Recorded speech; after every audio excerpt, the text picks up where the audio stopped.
My name is Emma, and I was diagnosed with postural orthostatic tachycardia syndrome, POTS, and dysautonomia when I was 19 years old. For those who don't know, it's an autonomic nervous system disorder that affects blood flow and heart rate. When I stand up too quickly, my heart rate can spike to dangerous levels. Sometimes I faint. Sometimes my vision goes black. Sometimes my heart races so fast I think it might explode. It's invisible. That's the problem. You can't see POTS. You can't see dysautonomia. You can't see the days I spend in bed because standing makes me feel like I'm dying. You can't see the careful calculations I make before every single movement. How long can I stand? How much can I do? What's my heart rate right now? My family never believed me. My brother Marcus led the charge. He's 3 years older, works in finance, married to his college sweetheart with 2 perfect kids. The golden child. The one who never struggled, never failed, never needed help. You just want attention, he told me when I was first diagnosed at 19. Convenient timing right before college. My parents agreed. Mom thought I was anxious. Dad thought I was lazy. My sister Emily said I was dramatic. Only my grandmother believed me, but she passed away 2 years after my diagnosis. For 6 years I lived with their dismissal. Family dinners where I had to sit down were met with eye rolls. Already tired, Emma? Holiday gatherings where I needed to pace myself became ammunition. Can't handle a little celebration? Doctor's appointments were excuses to skip work. Medical equipment was props for sympathy. I stopped trying to explain. I stopped defending myself. I just lived my life as carefully as I could, managing my condition with the help of Dr. Marcus Harrison, the cardiologist who'd been treating me since my diagnosis. Dr. Harrison wasn't just my doctor. He became a mentor, then a friend. He'd seen me through the worst flares, the scariest episodes, the times I thought my heart would give out entirely. He knew my medical history better than I did. He'd written letters to my employer, my university, my insurance company, documenting everything. Your family doesn't understand, he told me during one appointment when I broke down crying about Marcus's latest accusation. But that doesn't change the facts. You have a serious medical condition. What they believe doesn't alter your reality. I held on to those words. While my family dismissed me as lazy and dramatic, I built a life they knew nothing about. I couldn't work a traditional 9-to-5 job. Standing for 8 hours would put me in the hospital. So I taught myself medical coding and billing. I could work from home, set my own pace, lie down when needed. Within 2 years I was making $70,000 a year. My family assumed I was unemployed. Still living off disability checks? Marcus would ask at Christmas. Something like that, I'd reply. By 23 I'd saved enough to buy a small condo. I told my family I was renting. By 25 I'd built my medical coding business to the point where I had 3 employees working under me. Revenue, $220,000 annually. My family thought I was broke. Then I met James. James was a software engineer who understood chronic illness because his sister had Ehlers-Danlos syndrome. He never questioned my limitations. He never accused me of faking. He learned my medications, my triggers, my warning signs. He installed grab bars in his apartment. He bought a shower chair without me asking. He kept electrolyte drinks in his fridge. You're not dramatic, he told me on our 3rd date when I had to leave a restaurant because standing in line made my heart rate hit 160. You're managing a serious medical condition and you're doing it incredibly well. I fell in love with him that night. We dated for 2 years before he proposed. I said yes immediately. Planning a wedding with POTS was complicated. I needed a venue with plenty of seating. A ceremony short enough that I could stand through it. A reception where I could sit at the head table without judgment. Temperature control, heat makes POTS worse. Access to my medications. A room nearby in case I needed to lie down. I didn't invite my family to the planning process. I knew what would happen. Marcus would mock every accommodation. Mom would say I was being difficult. Dad would suggest I just push through it. Emily would film me for social media with captions about bridezilla behavior. So I planned it myself with James and sent them invitations 6 weeks before the wedding. The response was immediate. Marcus called. A wedding? Really? You can barely get through a dinner party. I've planned accommodations, I said calmly. Accommodations, he repeated mockingly. Right. So we all have to cater to your drama. You don't have to come, I replied. Oh, I'm coming, he said. Someone needs to keep you grounded in reality. Mom called next. Emma, sweetie, are you sure you're ready for this? Marriage is stressful. With your condition, maybe you should wait. I'm 25, Mom. I'm ready. But the stress of a wedding is manageable, I interrupted. I've planned everything carefully. If you say so, she said, but I heard the doubt. Emily texted, OMG, a wedding? Can't wait to see this disaster. Only Dad seemed neutral. Congratulations, Emma. Send me the details. The warning signs were there. I knew my family would cause problems. But I didn't expect what happened. Dr. Harrison agreed to be James's best man. Are you sure? I asked during an appointment 2 months before the wedding. You're my doctor. Isn't that unusual? Emma, I've been treating you for 6 years, he said. I've seen you at your worst and watched you build an incredible life despite this condition. James asked me because he knows how much you mean to me as a patient and a person. I'd be honored. I cried in his office. Your family doesn't understand, he continued. But I do. And I'll be there. Not just as best man but as your physician. If anything happens, I'm prepared. Nothing will happen, I said. Probably not, he agreed.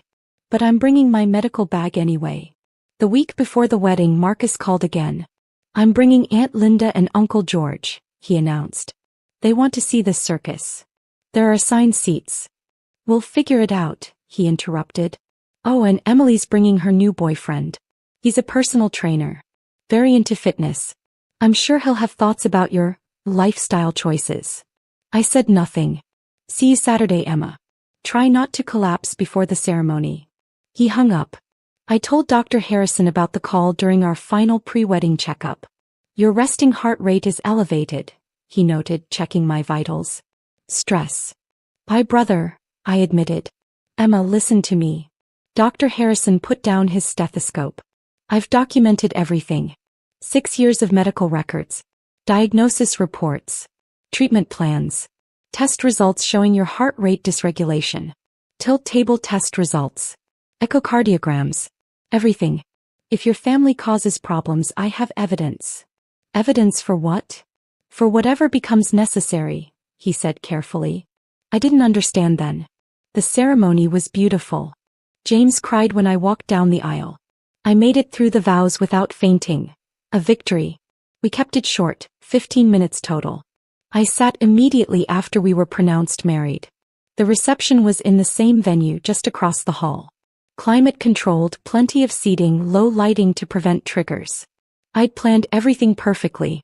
My family arrived during cocktail hour. Marcus brought 8 people. Not the 3 he'd mentioned. 8. Aunt Linda, Uncle George, 3 cousins I barely knew, Emily's personal trainer boyfriend, and 2 of Marcus's work colleagues. Surprise, he announced. Everyone wanted to celebrate your big day.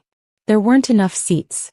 We'll make it work, Marcus said loudly, grabbing chairs from other tables. Emma won't mind. She's so accommodating with her special needs. Several guests turned to stare. I said nothing. James squeezed my hand. Dr. Harrison, standing nearby in his best man tuxedo, watched Marcus carefully. Dinner was served. I ate carefully, monitoring my symptoms. My heart rate was elevated, around 110 resting, which was high for me but manageable. The excitement, the stress, the heat from all the extra bodies Marcus had brought. I was okay. Then came the toast. Dr. Harrison went first.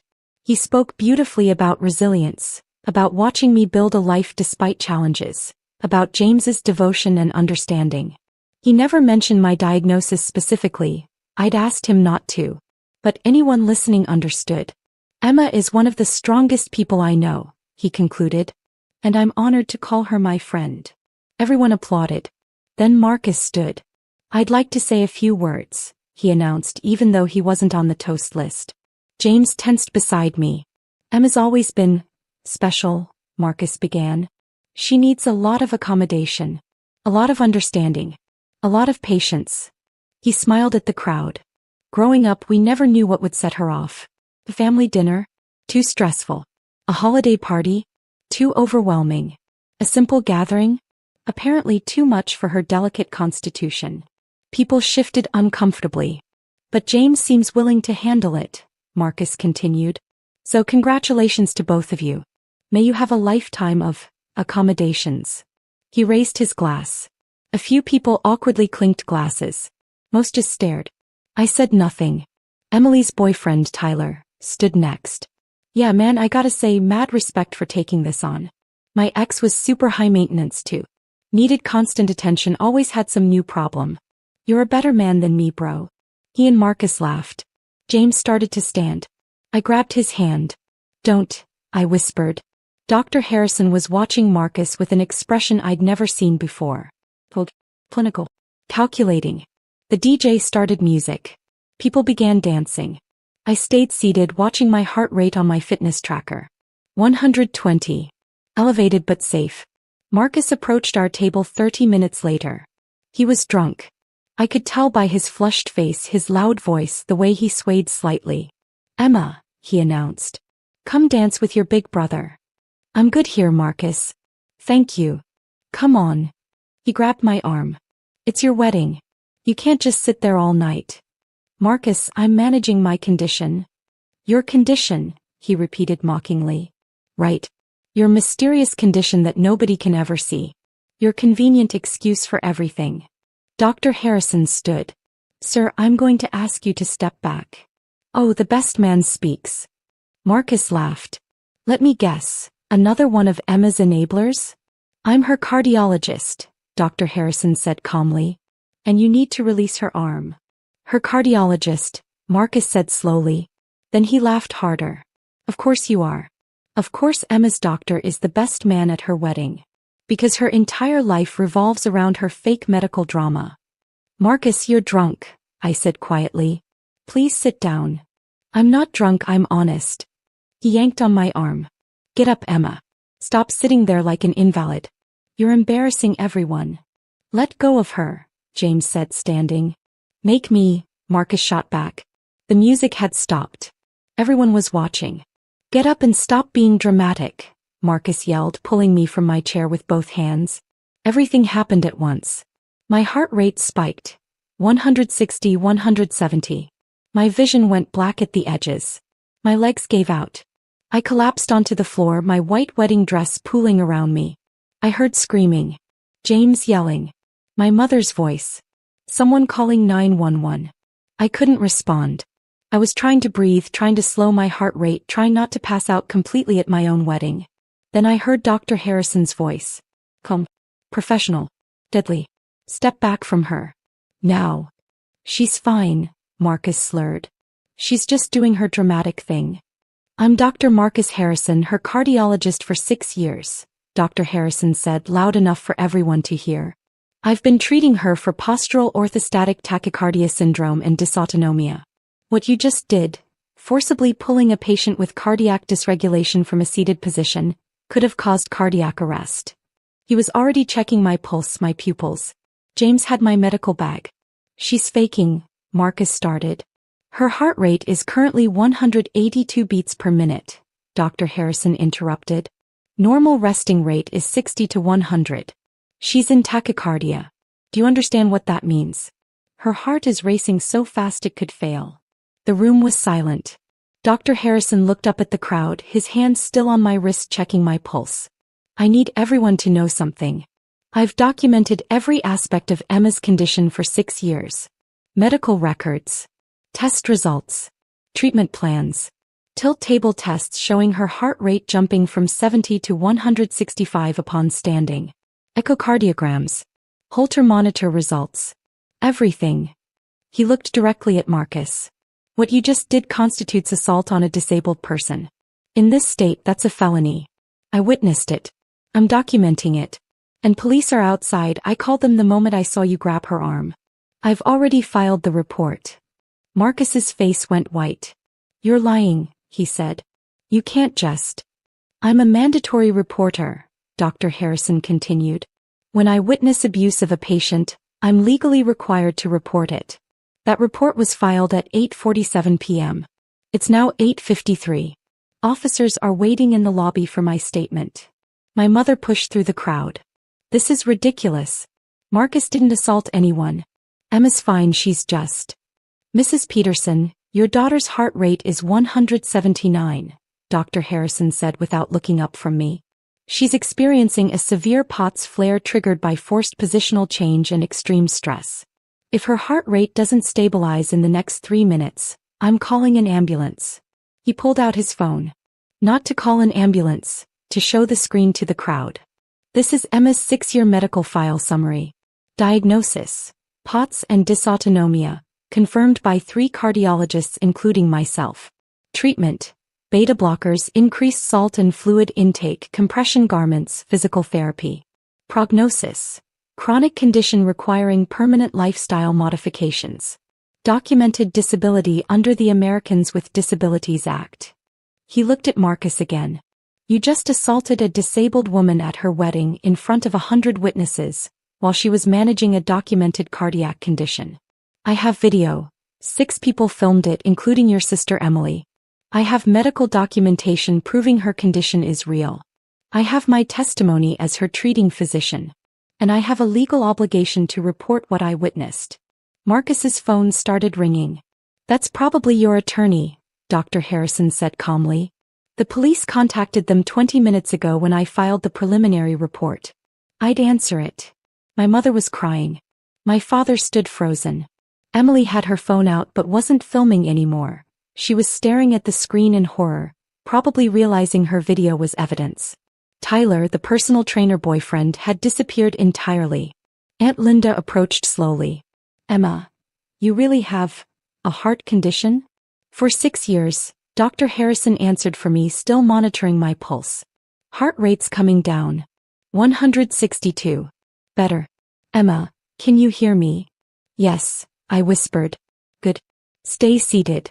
Don't try to stand. James, get her compression socks from the medical bag and an electrolyte drink. James moved immediately.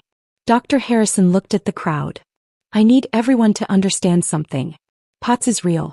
Dysautonomia is real. Invisible disabilities are real. Emma's not faking, she's not dramatic, she's not seeking attention. She has a documented medical condition that affects her autonomic nervous system and heart rate regulation. She's managed it beautifully for 6 years, built a successful career, maintained relationships, and planned this entire wedding around her medical needs. What happened tonight was not her fault. It was assault. 2 police officers entered the reception hall. Dr. Harrison, one of them called. Here, Dr. Harrison responded. The victim is stable. Heart rate decreasing. The perpetrator is the man in the navy suit, Marcus Peterson. Multiple witnesses, video evidence, and I'm filing as a mandatory reporter. Marcus's attorney called again. He answered this time, his voice shaking. I didn't. I was just trying to get her to dance. You assaulted a disabled woman, one of the officers said. We need you to come with us. This is insane. My mother screamed. He's her brother. He didn't know. He's been told about her condition for 6 years, Dr. Harrison interrupted. Emma's shared her diagnosis, her limitations, her needs. He chose not to believe her. That doesn't constitute a legal defense. The officers approached Marcus. Sir, we need you to come with us for questioning. You have the right to remain silent. My brother was escorted out of my wedding reception in handcuffs. Emily was crying. My mother was screaming. My father just stared. Dr. Harrison stayed beside me, monitoring my vitals until my heart rate dropped to 120. Better, he said. But I want you lying down. James, help her to the bridal suite. The reception, I started, is over, Dr. Harrison said firmly. You need rest. Your guests will understand. James lifted me carefully, carrying me toward the exit. The crowd parted silently. As we passed my mother, Dr. Harrison spoke quietly but clearly. Mrs. Peterson, I've documented tonight's incident in Emma's medical file. Marcus's assault, your dismissal of her condition in front of medical personnel, Emily's filming of a medical emergency without offering assistance. All documented. If Emma chooses to pursue further legal action, my testimony and records are available. I suggest you consult with your own attorney. My mother said nothing. I spent my wedding night in the bridal suite with James, Dr. Harrison checking my vitals every hour until my heart rate fully stabilized around 11 p.m. You should be in a hospital, he said. I should be on my honeymoon, I replied. He smiled slightly.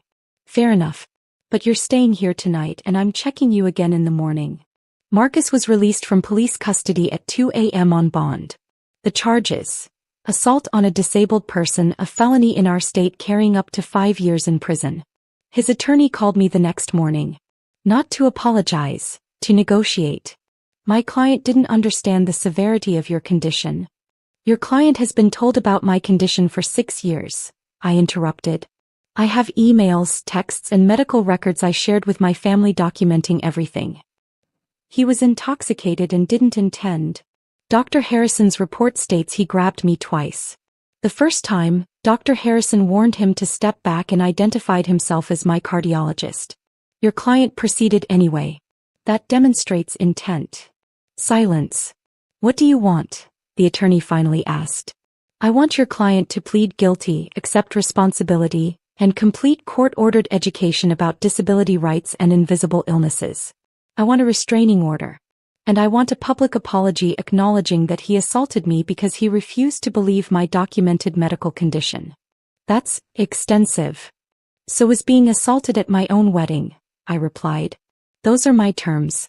Dr. Harrison's testimony alone will convict him.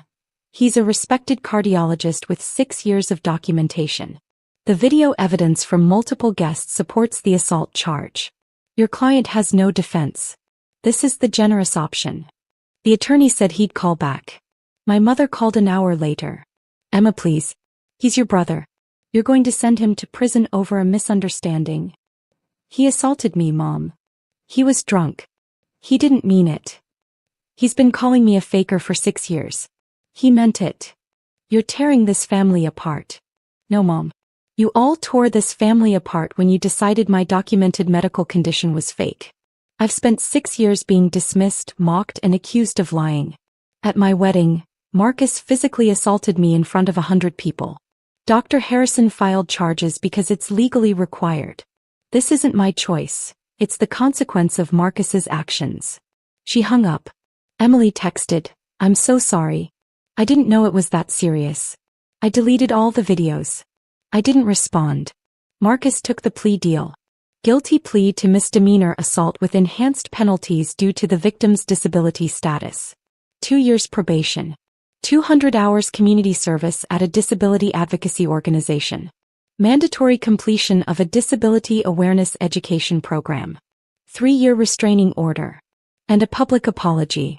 The apology was posted on his Facebook page, where he'd previously made jokes about my mysterious illness.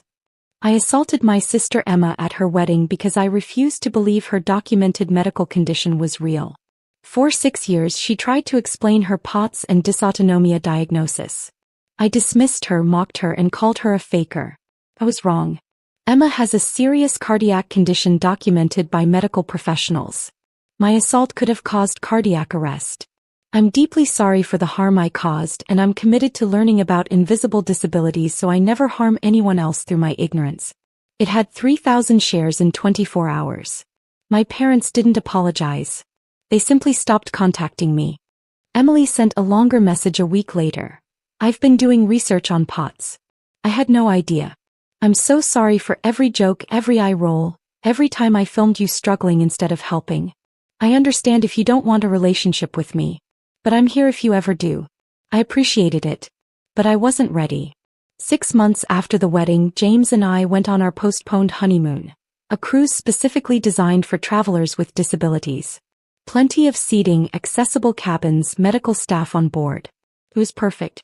Dr. Harrison sent a card. Congratulations on your honeymoon. You've earned every moment of happiness. Your strength inspires me every day. Marcus. I cried reading it.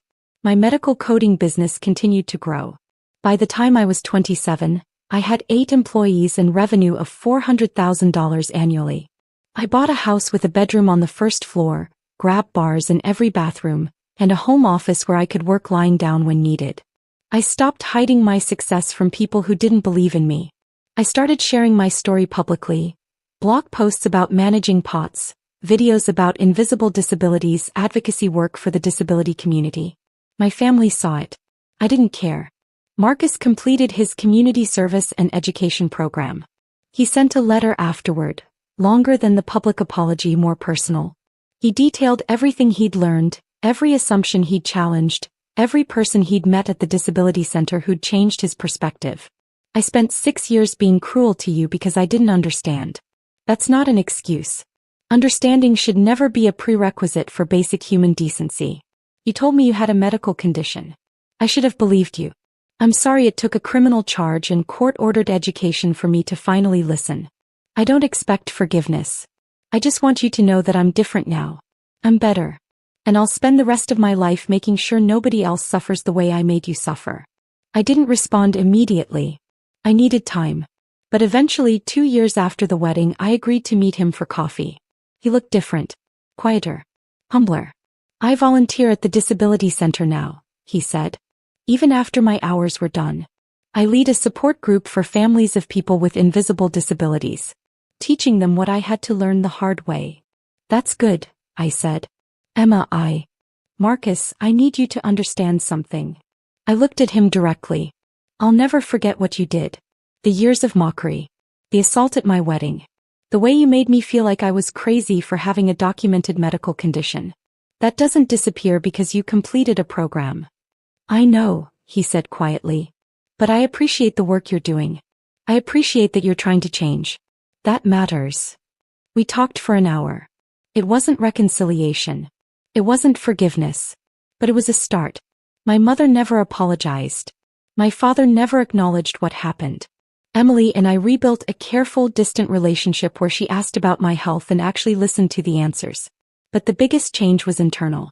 I stopped hiding. I stopped minimizing. I stopped making myself smaller to make other people comfortable. When someone asked about my medical equipment, I explained. When someone questioned my limitations, I provided documentation. When someone suggested I was being dramatic, I walked away without explanation.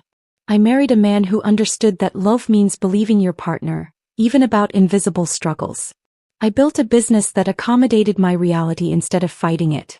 I surrounded myself with friends who validated my experiences instead of dismissing them.